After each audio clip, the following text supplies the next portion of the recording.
We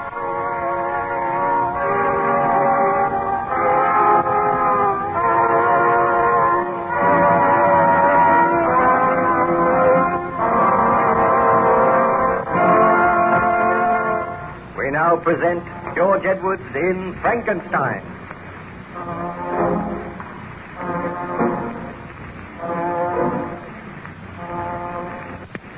Baron Victor Frankenstein is relating his tragic story to Captain Walton of the good ship Voyager. The vessel is icebound somewhere near the North Pole. Frankenstein is taking shelter there. He told the captain of the creation of the monster and of events leading up to the monster's escape and the murder of Julio.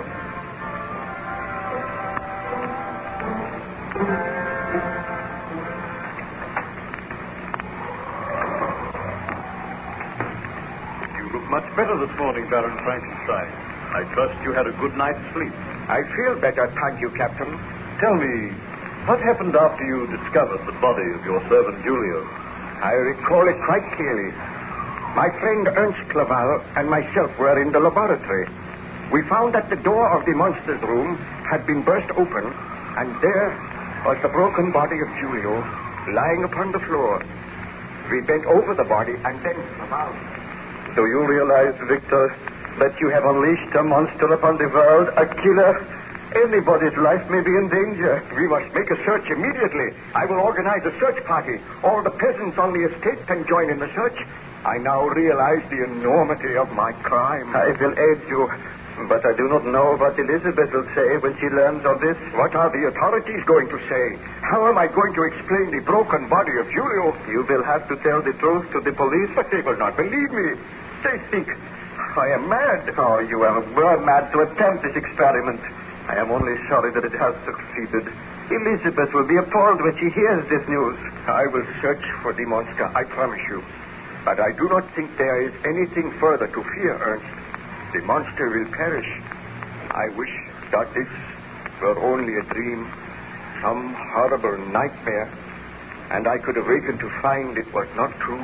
God, Julio's body proves the truth of what has happened. I know, but somehow my fear has vanished. I am going to seek my own happiness now. Oh, how can you talk like that when the monster is at large? The monster will be found. If not, he will perish. Let us go for the police. Tell me, did the police succeed in finding the monster, Baron Frankenstein? They did not. The search went on for days, and still there was no trace of the monster. But my hopes were high. I felt sure that the creature had wandered away somewhere in the hills, and there perished from cold and starvation. There came a day when I had almost forgotten the monster, and my experiments, they seemed like some dim dream of the past. I sought out Elizabeth. Elizabeth, I feel sure that we will have no further fear of the strange creature for which I was responsible. I am asking you now, will you marry me and come away to England? Let us take a long journey together. But Victor, does your conscience allow you to live here? Are you sure that nothing further will be heard of this horrible creature? Oh, it is some months since the monster disappeared and nothing has been heard of it. It is safe for me to go now, Elizabeth. How long shall we be away? For at least 6 months. Then we shall return here and settle down in my home. Oh, please say that you will marry me as soon as possible, Elizabeth. There is only one request I have to make of you, Victor. What is it? My sister's child, William, needs a home. His mother is very ill. His father is dead. Can he come and live with us? Well, of course. I am very fond of William. We shall adopt him, and he shall be as our own child. Oh, you are very kind, Victor. Oh, I am just a man in love with a beautiful woman. Now, let us go and tell your father. We will be married very soon, and we shall make all arrangements for our journey. Well, Baron Frankenstein, I trust you are not too tired to continue with the story? No, I am just marshalling the facts recalling my happy marriage. Those glorious few months in England and then my return home. How long did you remain in England? For 8 months. We had a delightful holiday there, and I returned to my ancestral home, and my wife and I settled down. During our absence, we had left the child William in charge of a nurse, whom we called Justine. She was an old friend of the family. She had known my wife for years. A few days after our return, Justine approached my wife. Master William desires that I shall take him out for a walk. Do you think the weather is clear enough, Baroness? Oh, I think the child could go for a walk. What do you think, Victor? By all means, the sun is shining brightly now, although there are clouds on the horizon. Clouds under the horizon.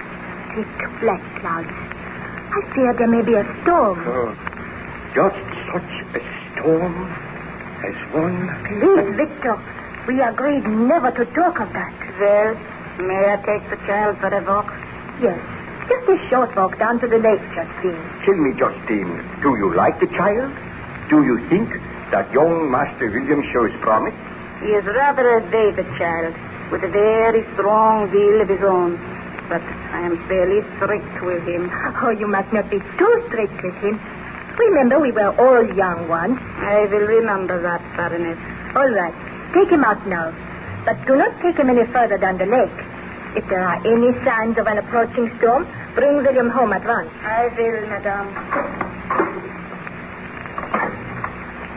Tell me, Elizabeth, what do you think of Justine? Oh, I have known her for years, my dear. But you do not seem to like her. She is rather a grim and forbidding woman. Oh, in reality, she has a very kind heart. Come over here, Elizabeth. Look out of the window. What is the matter? Look at those strange black clouds on the far horizon. They fill me with a sense of grim foreboding. Victor! Clouds gathered like dots on the day that I created the monster. Victor, do not think about it. The monster is dead. It is 12 months since he disappeared. But is he dead? The body has never been found. Darling, do you not think we would have heard if the monster had still been alive? I suppose so. Did you hear that? Thunder in the distance. Oh, I hope Justine has the intelligence to bring William home before the storm shows signs of breaking. Why am I seized by this nameless fear? That thunder frightened me. Darling, do not think of the past. Let us talk of something else. We know that your friend Ernst is due tomorrow. We hope he stays with us for some weeks. I will be glad to see Ernst again, but in a way he will remind me of the horrors of the past. Oh, you must do your best to forget. You must try and forget that the monster ever existed. I must tell myself that. I created the monster, and now that monster is dead. I will never see it again. Victor, what can I hear? That dreadful sound. Strange, dragging footsteps. The footsteps are approaching this door.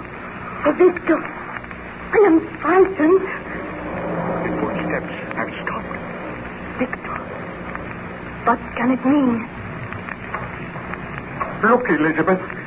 The door is opening slowly. So slowly.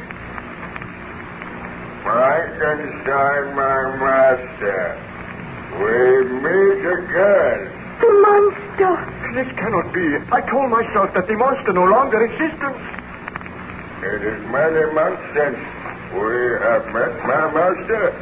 And now all that you desire. I can walk. I can move freely. I can think. And I can speak. Where have you been? Living in the woods these many months. Watching other folk. Learning to speak as they speak. And almost dying from intolerable loneliness. I come to make terms with you, my master. Terms? What mean you by that? Victor, he looks too horrible. That awful face. Those long, shambling legs. Tell me it is not so. Calm yourself, please, Elizabeth. I am an object of hatred and scorn and derision wherever I go. You did this, Frankenstein. You gave me life, but a life which is filled with misery. All men, all women turn from me. Why did you give me life so that I may suffer? If I had a gun, I would put an end to the life which I gave you. I would destroy you. I do not wish to die. I wish to live. I wish to be happy as other men are. Why? What do you ask of me? You made me. You gave life to me. Now make a mate for me, a woman who may share my life with me. What you ask is impossible. It shall be my mission in life to destroy you. Did you not kill my servant? That matters not. We will talk of this again. I have come to make a bargain with you. Give me a companion, someone to share my loneliness. Why should I not know happiness as others know it? Victor, you must not grant his request. Fear not, Elizabeth. I will never grant it. So be it, Frankenstein. You and yours shall suffer for this. What mean you by that? I killed one man, and I can kill others. And unless you heed my demand, unless you fashion for me a mate, then you and all your family will suffer. I will kill them just as I killed that man. I will kill all who stand in my path. I will leave a trail of death and destruction wherever I go. But I will not kill you. You shall live on until I bend you to my will. The creature shall rule the master. Foul monster. I shall kill you now. That puny American. Victor, be careful. He is not dead. He laid his hands on me, and I hurled him away. Rise to your feet, Frankenstein. I am powerless to destroy the thing which I created. You are powerless. We shall meet again. You have refused my demand, but you shall hear from me. Farewell, Frankenstein. Victor, do not go after him. He will kill you. Elizabeth, what can I do? You heard his threat. Let us gather the villagers together so that by uniting we may destroy him. One man cannot prevail against him, but many will succeed in killing him. You are right, Elizabeth. I swear that the monster of my creation shall die tonight. Did you succeed in finding the monster that night, Baron Frankenstein? Ask me no more now, Captain Walton. I am tired. I must not overtax my strength. Let me rest now. You will rest now, and I will write the notes of your story in my journal. So be it. Come to me tomorrow, and I will tell you of the horrors which befell me.